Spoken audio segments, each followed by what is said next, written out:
Hey, you, welcome back to Plus Ultra. This is exciting if this is your first time here. And if you're a recurrent listener, welcome back. For this week, I wanted to discuss a new trend that I've noticed in marketing and in the business space. And it might be somewhat novel for me because I'm just over my first year in business, but big corporations and large brands, they've taken notice of this and they've actually thrown millions of dollars into research and development, and they've actually found out what I'm about to discuss today, and they've implemented solutions to address it and make the most of it. So what am I talking about? I'm talking about the new subscription model. So thinking about boomers and Gen X is real fast. I'm talking about your average adult, okay? Why do they watch the movies they watch? Why do they purchase the products they purchase? A large majority of them follow celebrities. They see Johnny Depp in a Dior ad and they're like, all right, I'm going to purchase some Dior Sauvage. That's for me. Or maybe they see Jennifer Gardner in a Capital One ad and they're like, all right, what's in my wallet? Let me get one of these. But you'll notice the trend is that a lot of people for a very long time have been following celebrities and people, and they base a lot of their purchase decisions on the influence of those people. But if you think about it, most of the time, these people, these celebrities so far have offered nothing to them. Really, there has been no real relationship between that influencer and that consumer. It's just been fangirling, which is cool. A lot of people actively choose to give and show their love as a fan, just outward giving, and that's fine. But there's a trend recently, which is an influencer type model, where nowadays the average consumer, because of social media, is expecting a relationship, a more closely personal relationship with that influencer, with that new age celebrity. So what does that look like? There are now subscription models. You, for the first time ever, really, in the last 10 years, can watch your personal favorite people's day-to-day life behind the screens things through stories, through different channels, through their Telegram, and now through Instagram. Meta has launched this really cool broadcast channels. Shameless plug here. Join my broadcast channel. It's called Rascals. Go to my Instagram at Roscoteo. We're the Rascals. I give everyone in the Rascals special offers I don't give to anybody else. I'm building the course. All the Rascals are going to get access to the course before anyone else. But I digress. Broadcast channels on Instagram are absolutely amazing to build that one-on-one feel between the consumer and the influencer.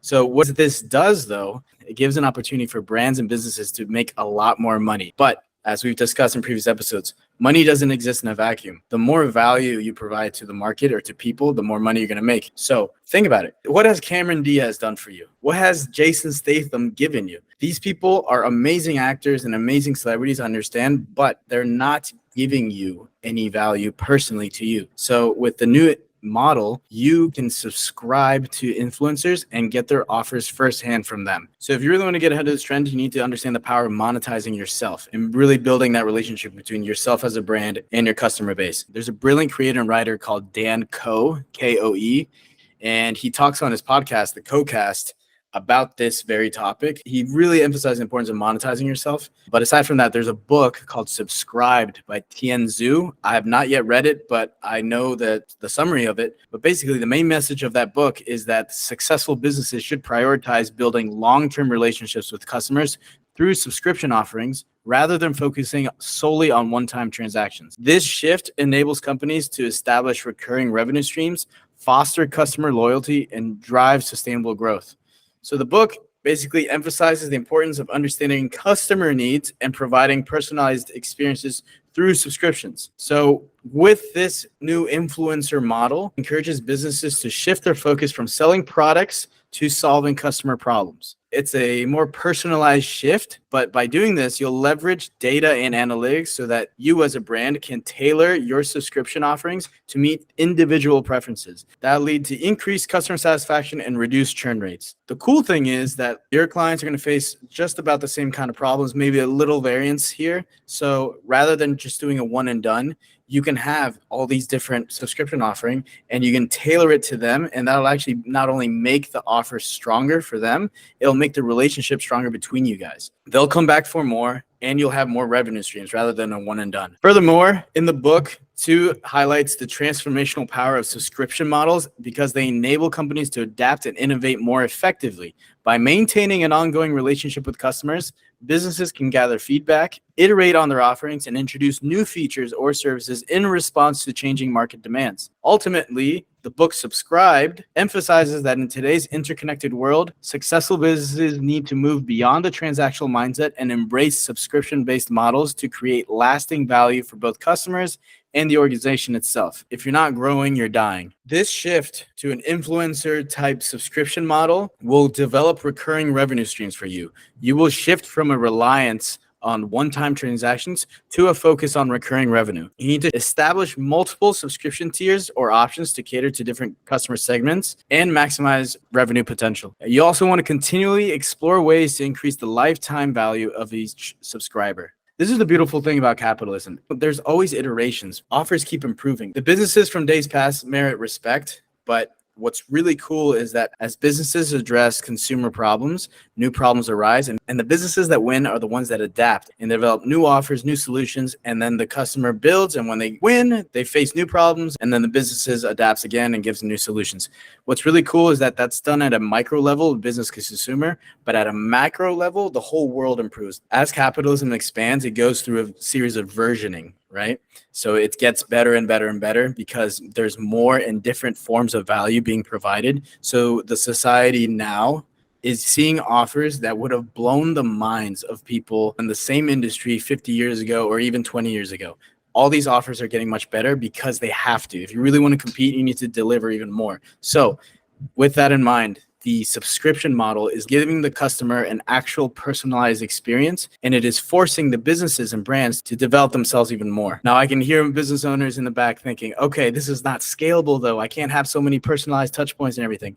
First of all, people had the same reservations about email campaigns until we just developed personalization strings. Boom, easy money. It's all fixed.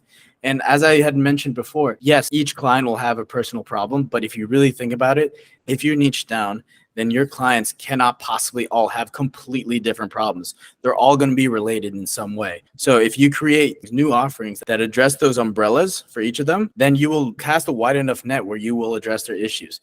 And if you still think that's unscalable, when you have recurring revenue monthly or however frequently you want to charge, you can use that extra income to fund a team. You can have a team that addresses these people, get more touch points in, and it forces you to evolve. So that's just a thought exercise I wanted to throw out there. I think it's going to be really cool. 10 years ago, you wouldn't have access to the minds of a business owner like Alex Hormozy or Grant Cardone. These people know the power of brand. They know the subscription model, because if you can get monthly revenue coming in that is actually giving you live feedback on what the market wants, and you can adapt your offerings to match market demand, then you're going to make so much money. And it's not just about money, because if you're smart at all, you know that money equals time and money equals value. The more value you create to people, the more money you can make to serve those people even more at a higher level. And the more money you have, the more time you save for both yourself, for your clients, and you can focus your efforts and create even more value into the world. So that is the subscription model. Influencers have tapped into this, and I think it's a great thing because it's forcing the market, creators and businesses and brands to evolve. This is an exciting new place to be in for both producers and consumers. You as a consumer are going to be so ecstatic. You're going to get insane offers. You're going to get insane access to people. It's just a fantastic time to be alive. And you as a producer, holy shit, look at all the tools you have. You can create so much. So this is a new subscription model. I cannot wait to tap into it more. I might order that book, Subscribed by Tianzu, but I have so many books in my backlog. The only thing in my Amazon wish list are all these books. So I have a few in the backlog ahead of that. So I probably won't read it this year, but we shall see. Hope you guys take care. Join the book club if you have not. It's called the Literary Society. It's the LitSoc. I have my course coming out soon. I cannot wait to share that with the world. Plus Ultra always, much love.